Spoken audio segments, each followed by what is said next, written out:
আসসালামু আলাইকুম ভিউয়ার্স, সেবা হোমিও ক্লিনিকের পক্ষ থেকে সবাইকে স্বাগত জানিয়ে শুরু করছি। আমি ডাক্তার নাসরুল্লাহ রাশেদি, বিএইচএমএস, প্রভাষক, Ashulia homeopathic medical college and hospital, instructor, HD homeo medical academy.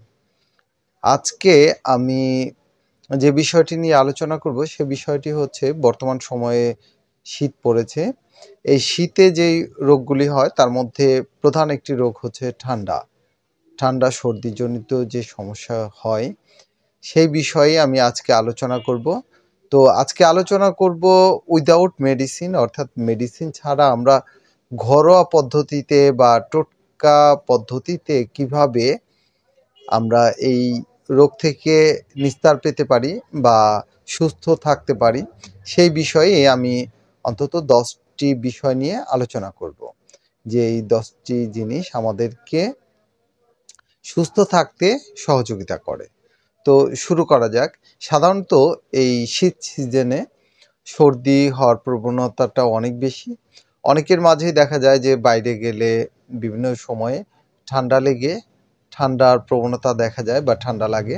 তো প্রথমেই আমরা যে কাজটি করতে পারি সেটা হচ্ছে যে এটা ভালো হওয়ার জন্য আমি 10টি উপাদানের কথা বলছি। প্রথম উপাদানটি হচ্ছে যে পানি। অধিক পরিমাণে পানি পান করতে হবে, বিশেষ করে গরম পানীয়, যেমন তার মধ্যে হতে পারে স্যুপ বা অন্য যে কোনো গরম পানীয় যদি আপনারা পান করেন তাহলে এই ঠান্ডা, সর্দি, কাশি এগুলি সহজে ভালো হতে পারে। এর পরবর্তীতে আমরা ব্যবহার করতে পারি দ্বিতীয় নাম্বারে, সেটা হচ্ছে মধু। আমরা যদি মধু ব্যবহার করি তাহলে মধু খেলে গরম পানির সাথে অথবা চায়ের সাথে মধু খেলেও আমাদের এই ঠান্ডাজনিত সমস্যা দূর হতে পারে, সাধারণ যে সর্দি আছে সেই সর্দি। এরপরে দেখা যাচ্ছে যে যদি আমরা বিশ্রাম নিই, অর্থাৎ যখন আমাদের ঠান্ডা লাগে তখন যদি আমরা অধিক সময় বিশ্রাম নিতে পারি, অর্থাৎ ঠান্ডা লেগেছে তারপরে আমরা ঠান্ডার মধ্যে গেলাম, কাজে গেলাম, সেটা না করে যদি একটু বিশ্রাম নিতে পারি তাহলে আপনি এই রোগটা সেরে যেতে পারে, বা যতটুকু সম্ভব আমাদের বিশ্রাম নেওয়া উচিত। চতুর্থ নম্বরে আমরা যে কাজটি করব সেটা হচ্ছে যে আমরা গরম পানির সাথে লবণ মিশিয়ে গার্গিল করতে পারি। গরম পানির সাথে লবণ মিশিয়ে যদি গার্গিল করি তাহলে গলা ব্যথা দূর হয়ে যায়। আর এর রেশিও বা পরিমাণ, ধরেন 1 গ্লাস বা 1 কাপ গরম পানিতে 1 চা চামচ আপনার লবণ মিশিয়ে সেটা গরম করে সেটা দিয়ে যদি আমরা গার্গিল করতে পারি তাহলে আমাদের ঠান্ডা দূর হতে পারে। এর পরবর্তীতে আমরা যে কাজটি করতে পারি সেটা হচ্ছে যে গরম বাষ্প নেওয়া, অর্থাৎ একটি পাত্রে পানি গরম করে সেখানে সেটা যদি আমরা একটি চাদর অথবা একটি তোয়ালে দিয়ে মুড়িয়ে সেখান থেকে গরম বাষ্প নেই, তাহলেও আমাদের দেখা যাচ্ছে যে এই বাষ্প নেওয়ার কারণে নাক বন্ধ থাকলে সে নাক খুলে যাবে এবং সহজে শ্বাস প্রশ্বাস নিতে পারবো। এরপরে আমরা যে জিনিসটি করতে পারি সেটা হচ্ছে যে চা হার্বাল চা বলতে আসলে বোঝাচ্ছে যে মেডিকেটেড যে উপাদানগুলি আছে আমাদের ঘরের মধ্যেই, যে উপাদানগুলি আমরা সহজে পাই, যেমন আদা, পিপারম্যান্ট বা এই জাতীয় উপাদানগুলি দিয়ে আমরা যদি চা তৈরি করি, তা বাসক চা, তাহলেও আমাদের এই অথবা তুলসী চা, এই ধরনের চা খেলে আমাদের ঠান্ডা দূর হতে পারে। এর পরের যে আমরা ব্যবহার করতে পারি রসুনের ব্যবহার, এটা ইমিউনিটি সিস্টেমকে বাড়ায় এবং বিশেষ করে সাধারণ ঠান্ডায় খুব ভালো কাজ করে। এরপরে আরেকটা জিনিস আছে, এটা খুব ভালো, অনেক জায়গায় গ্রাম অঞ্চলে ব্যবহার করে থাকে, বাসক পাতা। এই বাসক পাতার রস যদি আমরা গরম পানির সাথে সেবন করতে পারি তাহলে আমাদের রোগ ভালো হয়ে যেতে পারে বা রোগ ভালো হওয়া সম্ভব। এরপরে আমরা আরেকটা জিনিস ব্যবহার করে থাকি গ্রাম অঞ্চলে, বিশেষ করে সনাতন ধর্মী যারা আছেন তারা এটা বেশি ব্যবহার করেন, তুলসী পাতা। এই তুলসী পাতাটা অনেক বেশি কাজ করে ঠান্ডা, সর্দি, জ্বর এই বিষয়ে অনেক ভালো কাজ করে থাকে। তো ঠান্ডা জ্বরে আমরা তুলসী পাতাটা ব্যবহার করতে পারি। সেই ক্ষেত্রে তুলসী পাতার রস হাতে ডলে খেতে পারি, অথবা একটু গরম পানির সাথে মিশিয়ে, অথবা তুলসী পাতার চা করে খেলেও খুব ভালো উপকার দেয়। এরপরে আমি এই 10 নম্বরে যে বিষয়টা বলবো সেটা হচ্ছে যে ভিটামিন সি। ভিটামিন সি জাতীয় খাবার যদি আপনি বেশি খেতে পারেন তাহলে ঠান্ডা সর্দি জ্বর কমে যেতে পারে। সেই ক্ষেত্রেও দেখতে হবে যে ভিটামিন সি যেমন আমলকি, পেয়ারা বা এই জাতীয় যে ফলগুলি আছে যার মধ্যে প্রচুর পরিমাণে ভিটামিন সি আছে, সেটা যদি খাওয়া যায় তাহলে রোগ দূরীভূত হয়ে যায়।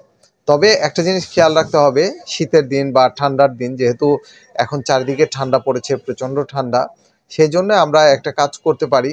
অবশ্যই শীতের বা ঠান্ডা পোশাক যাতে ঠান্ডা প্রতিরোধ করা যায়, ধরেন শরীরে মোটা কাপড়, এরপরে পায়ে জুতা বা শো, মাথায় টুপি, কান ঢেকে রাখার মতো উপকরণ, অর্থাৎ এক কথায় ঠান্ডায় যে প্রোটেক্ট যা করা দরকার সেটা আমরা যদি করে নিতে পারি তাহলে আমরা সহজেই ঠান্ডা থেকে নিস্তার পাবো। আমরা এই কাজ করলে আমাদের কখনোই সমস্যা হবে না। যদি আমরা একটু মনে করেন যে অনেক সময় গ্রাম অঞ্চলে আগুন তাপায়, আর আরেকটা জিনিস আছে আগুনের তাপ দেয়া, এরপরে আমরা রোদের কিন্তু একটা বড় উপকারী দিক আছে। আমরা যদি রোদ পোহাই, অনেকেই আছে শীতকালে রোদ পোহাই, এটা অনেক ভালো উপকারী। আপনার ভিতরে যদি ঠান্ডাও থাকে, তারপরে যদি আপনি ধরেন আধা ঘন্টা বা 1 ঘন্টা রোদে থাকতে পারেন, তাহলে আপনার এই ঠান্ডাটা অনেকাংশেই কমে যাবে। কারণ রোদের তাপ আপনার বিশেষ করে লাংসের উপর অনেক ভালো কাজ করবে, দেহের উপরে অনেক ভালো কাজ করবে। আর এই সাধারণ সর্দি বা ঠান্ডা এটা সাধারণত 3 থেকে 10 দিনের মধ্যে স্বাভাবিকভাবেই কমে যায় বা সেরে যায়। তবে এর আকার যদি প্রকট আকার ধারণ করে তাহলে অবশ্যই আপনারা আপনাদের আশেপাশেই যে ডাক্তার আছে ডাক্তারের শরণাপন্ন হবেন। বিশেষ করে রেজিস্টার ডাক্তার যারা আছে তাদের শরণাপন্ন হবেন। তবে শিশু বাচ্চাদের ক্ষেত্রে অতিরিক্ত যত্ন নিতে হবে। শিশু বাচ্চাদের ক্ষেত্রে অবশ্যই অবহেলা করা যাবে না। তারা খুব সহজেই নিউমোনিয়ায় আক্রান্ত হয় এবং শ্বাসকষ্টজনিত কারণে মারা পর্যন্ত যেতে পারে। সেই জন্যে আপনারা শিশু বাচ্চাদের যদি দেখেন যে হ্যাঁ, আপনারা এই ধরনের ঘরোয়া ট্রিটমেন্ট করতে পারেন। যদি দেখা যায় যে ঘরোয়া ট্রিটমেন্ট করাতে তারা ইমপ্রুভ হচ্ছে, খুব সহজেই ইমপ্রুভ হচ্ছে, তাহলে আপনারা এটা চালিয়ে যাবেন। যে এটা চালিয়ে যাওয়ার পর বাচ্চা আস্তে, আস্তে ঠান্ডা, সর্দি, কাশি কমে যাচ্ছে। কিন্তু যদি দেখা যায় যে খুব ঘন, ঘন নিঃশ্বাস নিচ্ছে, গায়ের রং পরিবর্তন হয়ে যাচ্ছে, বাচ্চার মুখ মানে খেতে পারছে না, কফ এবং বাইরে থেকে শব্দ শোনা যাচ্ছে, তাহলে অবশ্যই ইমিডিয়েট আপনারা কোনো ডাক্তারের কাছে যাবেন। এমনকি প্রয়োজন হলে আপনারা হসপিটালাইজড করবেন, অর্থাৎ হসপিটালে ভর্তি করে নেবেন। এই ক্ষেত্রে কোনো প্রকার অবহেলা করা যাবে না। অনেক সময় মায়েদের বা বাবাদের অবহেলার কারণে এই শিশু বাচ্চা, বিশেষ করে এই শীতকালে শিশু বাচ্চারা ঠান্ডাজনিত কারণে মানে খুব গুরুতর অসুস্থ হয়ে যায়, এমনকি মারা যেতে পারে। আমাদের সেদিকে সজাগ দৃষ্টি রাখতে হবে। আর আমাদেরকে অবশ্যই চেষ্টা করতে হবে যে এই সময়ে ঠান্ডা থেকে যতটা, যদি কাজ না থাকে তাহলে আমরা ঘরে থাকবো, আর যদি কাজ থাকে তাহলে কাজে যাব, কিন্তু আমরা শীত যেন আমাদের শরীরকে খুব বেশি আক্রান্ত না করতে পারে সেদিকে খেয়াল রাখতে হবে। অনেকেই বিশেষ করে বেশি ঠান্ডা পানি হলে গরম পানি করে গোসল করা যেতে পারে। খাওয়ার পানিটা বেশি ঠান্ডা হলে সেই ক্ষেত্রে গরম পানি খাওয়া যেতে পারে। গরম পানি খেলে গলা ভঙ্গ, অনেকের স্বর ভঙ্গ হয়ে যায়, সেই ক্ষেত্রে বেশ ভালো কাজ করবে। তো আপনারা চেষ্টা করবেন যে ঠান্ডা থেকে যেভাবে প্রতিরোধ করা যায়। আমি ঘরোয়া ট্রিটমেন্টের কথা বললাম। এছাড়া আমাদের হোমিওপ্যাথিতে অনেক ভালো চিকিৎসা আছে এই ঠান্ডা, সর্দি, কাশি, জ্বর এর জন্য। আপনার প্রয়োজন হলে আপনাদের আশেপাশেই যে রেজিস্টার হোমিওপ্যাথিক ডাক্তার আছে তাদের শরণাপন্ন হতে পারেন। তাদের কাছ থেকে আপনারা চিকিৎসা নিতে পারেন। ইনশাআল্লাহ আশা করি এই রোগে খুব দ্রুত ভালো হয়ে যাবেন। অনেকেরই ধারণা আছে যে হোমিওপ্যাথিক ওষুধ খেলে দীর্ঘদিন সময় লাগে, কিন্তু অ্যাকুইট ডিজিজ বা যেই রোগগুলা খুব তাড়াতাড়ি আসে সেই রোগের ক্ষেত্রে আসলে খুব স্বল্প সময়ের মধ্যেই রোগ ভালো হয়। যেটা ক্রনিক ডিজিজ বা দীর্ঘদিনের রোগ অনেক পুরনো রোগ, সেই রোগ সারতে সময় নেয়। তো আর কথা খুব বেশি বাড়াচ্ছি না, আপনাদের সবার সুস্বাস্থ্য কামনা করছি।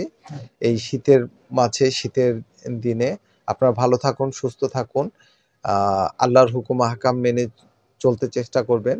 আমার ভিডিওটি যদি আপনাদের ভালো লাগে তবে অবশ্যই সাবস্ক্রাইব করবেন আমার চ্যানেলটি, লাইক দিবেন, আপনাদের বন্ধু বান্ধবদের মাঝে শেয়ার করে দিবেন এবং অন্যদেরকেও এই ভিডিও দেখাতে উৎসাহিত করবেন। আর আপনারা যখন সাবস্ক্রাইব করবেন অল নোটিফিকেশন প্রেস করে দিবেন, যাতে আমরা কোনো ভিডিও দিলে সাথে সাথে আপনারা পেয়ে যান।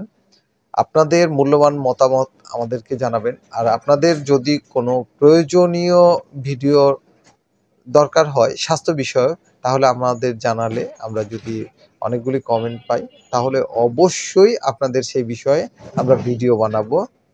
তো আজ আর নয়, ইনশাল্লাহ পরবর্তী ভিডিও দেখার আমন্ত্রণ জানিয়ে শেষ করছি। প্রথম থেকে শেষ পর্যন্ত আমার সাথে থাকার জন্য ধন্যবাদ। আজ এখানেই শেষ করছি। আসসালামু আলাইকুম ওয়া রাহমাতুল্লাহি ওয়া বারাকাতুহু।